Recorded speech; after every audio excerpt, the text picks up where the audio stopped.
يا الخوت، مرحبا بكم في فيديو جديد. كنعتذر لكم على التأخير لأن كان عندي القراية بزاف. هاد المرة غادي ندويو على أصيب جديد واللي هو SCP 3700.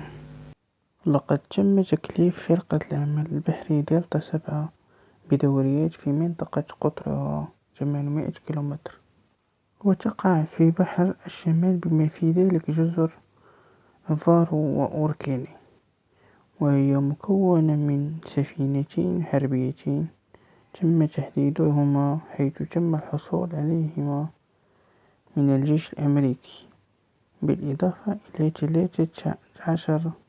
13 مدمرة و15 سفينة دعم. يجب الحفاظ على هذا النمط حتى يواجه دلتا 7 SCP 3701 أو حتى يصل إلى حد 800 كيلومتر. وفي هذه الحالة يجب أن يعود إلى الأصل ويبدأ جولته مرة أخرى. حسنا، فلنتعرف على هذا الكيان. إذن فالSCP 3700 هي منطقة دائرية ترى حوالي 800 كيلومتر، حيث سمتها المنظمة SCP الشمال. إن المنطقة تقع جنوب شرق إيسلندا وشمال المملكة المتحدة، إذ تحتوي الدائرة على الجزر التي تطرقت إليها في البداية، حيث تحتوي المنطقة في قاع المحيط أعمق من 5 كيلومتر، يعني أعمق 20 مرة من بحر الشمال. وكل التقلبات المناخية وحالة الطقس سببها كيانين، وهما SCP 3701 SCP 3702. SCP 3701 عبارة عن سلطعون البحر، طوله يصل إلى 6 كيلومتر، ولديه 6 أطراف شبه الذراع، 4 منها فيها مخالب قوية ومدببة، و2 منها شبه المقصات. وفي النهاية توجد لديه 8 أرجل، كما لديه 4 عيون برتقالية في مقدمة رأسه. إن SCP 3701 لديه قدرة رهيبة وهائلة، إذ يستعمل الأذرع الأمامية ليضرب بها خصمه SCP 3702. SCP 3701 لديه سلاح قوي وهو أقوى من الديناميت، والخارق أنه لديه أشعة غاما في عيونه، ومن خلالها يستطيع أن يغير حالة الطقس، كما يتحكم في المناخ. وعلى الرغم من أنه طويل فإن سرعته جبارة، إذ تبلغ سرعته 100 كيلومتر في الساعة، وهذه سرعة رهيبة في الماء. فهو كيان طيب عكس SCP 3702، فهو يساعد كل سفينة تحتاج للمساعدة. لدى SCP 3701 نمط حلزوني حول منطقته ويستكشفها كل فترة، فهو قادر على تحديد الأماكن بطريقة دقيقة جدا. إن إطلاق SCP 3701 و SCP 3702 يعتمد كليا على الكيان الذي يمكنه SCP 3700. ظاهرة التغلب على الآخر خلال طقوسهم. تتم جميع الطقوس في 5 أوقات عشوائية باستثناء تاريخين منفصلين يتفاعل دائما في التواريخ المقابلة لاعتدالات الربيع والخريف، حيث يحدث صراع بين SCP 3701 SCP 3702، والمنتصر يبقى حتى الموسم القادم. بما أنكم فهمتم قصة هذا الكيان، سأعرض لكم فيديو توضيحي لكل ما قلته. فرجة ممتعة. SCP 3700, also known as the Tides of War. SCP 3700 is what the SCP Foundation has labeled an 800-kilometer circular area in the North Sea, located southeast of Iceland and north of the United Kingdom. The circle contains the Faroe, Orkney, and Shetland Islands. The seafloor is abnormally deep in this area, at roughly 5 kilometers below the ocean surface, roughly 20 times deeper than the rest of the North Sea. SCP-3700 experiences all kinds of strange, anomalous activity, including extreme weather and geological events. These are caused by the interaction between two separate entities, which have been designated as SCP-3700-1 and SCP-3700-2. SCP-3700-1 is an arthropod resembling the common lobster, except this crustacean is 6 kilometers long. It has a variety of blue, yellow, pink, and red markings carved into its carapace that resembles a woman's face. It has 6 arm-like limbs, 4 of which have claws, with 2 having club-like appendages on the end, and 8 legs. It also has 4 orange eyes at the end of stalks. 3701's carapace shows significant damage, with many scars, cracks, and even some holes that reveal its soft inner tissue. It has several anomalous capabilities that it uses in its battle against SCP-3700-2. Its 2 club-like appendages are capable of striking, but they also produce a cavitation bubble that generates a force equal to several tons of dynamite, similar to what the mantis shrimp is able to do, but on a much larger scale. 2 of its eyes are able to project concentrated blasts of gamma radiation, and it's able to stop storms or other weather phenomena. Despite being 6 kilometers long, 3701 can reach speeds faster than 100 kilometers per hour, and has even shown the ability to demanifest and disappear if it doesn't locate SCP-3702 within roughly 15 days after appearing.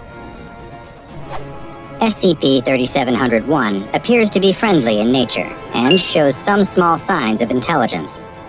When accompanied by Foundation ships, it will either ignore them or provide a small amount of aid by helping to move disabled craft away from danger. After appearing, it travels the full 800-kilometer area of SCP-3700 in a spiral pattern from the center out toward the edge. Interestingly, the center is the exact center point between the 3 island chains located within the circle, and is home to numerous shipwrecks.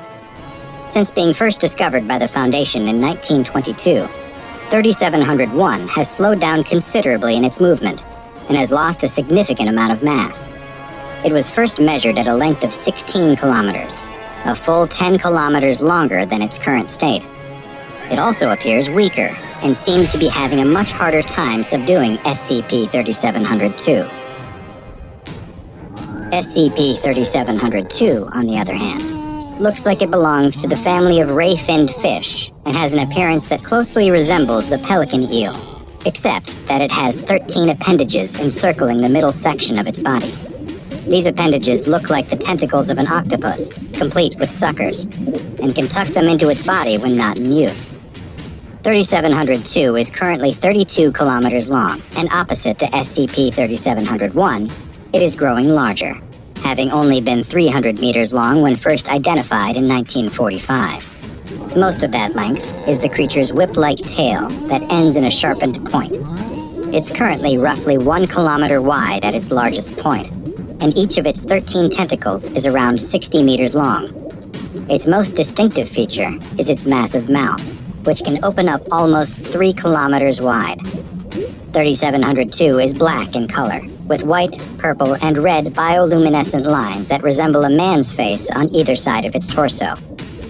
SCP-3702 can create sudden changes in the weather, generating huge storms and Category 5 hurricanes, as well as massive whirlpools that suck in any vessel within 150 meters before grabbing them with its tentacles and tearing them apart. It's also able to produce high-energy sound waves and streams of blue fire from its mouth that it uses to destroy close-range targets. SCP-3702 appears at random locations within the 800-kilometer area, except during the spring and autumn equinoxes, when it appears at the exact center of SCP-3700. It stays submerged unless it encounters 3701 or another object, and will demanifest roughly 15 days after first appearing. It's extremely hostile to any creature or object that approaches it, and has even been witnessed destroying entire pods of whales. Conventional weapons have no effect on it, And even special anomalous weapons used by the Foundation have only had a moderate effect. Only 3701 has so far been able to subdue it. When SCP-3701 and 3702 do meet each other, they will engage in a prolonged fight, with each attempting to temporarily kill or subdue the other. Historically, the winner of each contest would swap depending on which half of the year it was, with 3701 consistently winning during the Northern Hemisphere's spring and summer, and 3702 winning during the fall and winter. However, since the Foundation has begun implementing containment procedures, SCP-3701 has won the last 64 cycles in a row. A number of changes happen when one of the creatures wins. When 3701 is successful, major storms in the area immediately cease, crop yields double, and local oceanic life increases their reproductive rates by a factor of 3. This can lead to dead zones forming from the overpopulation of certain species of zooplankton. Erosion rates on the islands also increase by a factor of 5, which has led to the Foundation needing to bring in large amounts of dirt and sand in an attempt to combat it.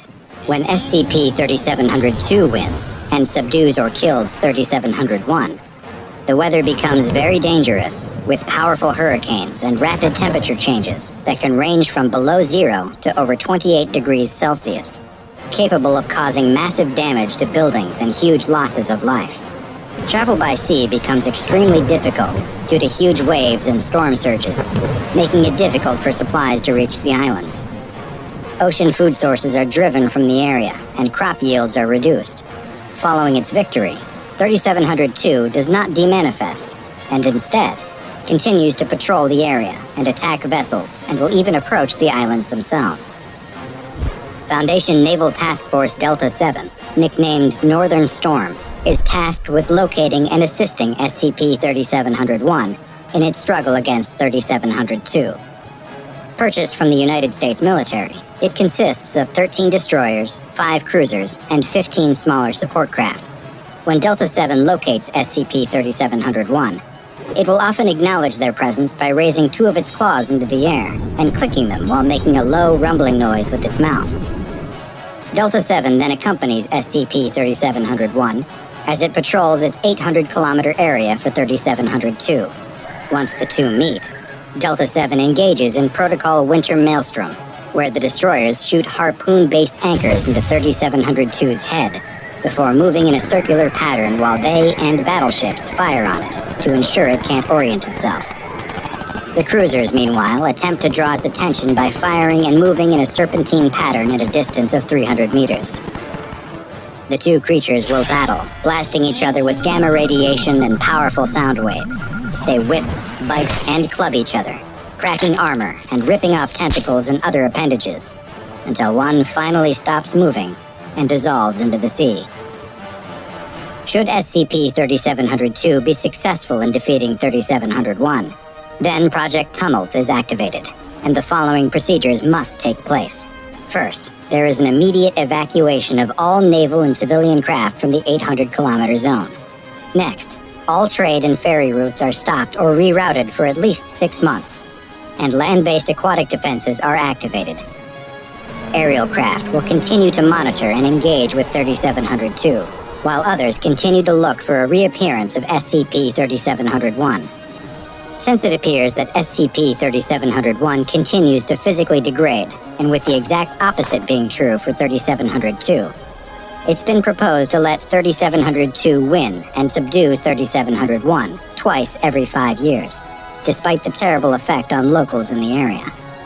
Though this plan has yet to be approved, it may be the only chance to stop 3702 from becoming so strong that 3701 is never able to defeat it again.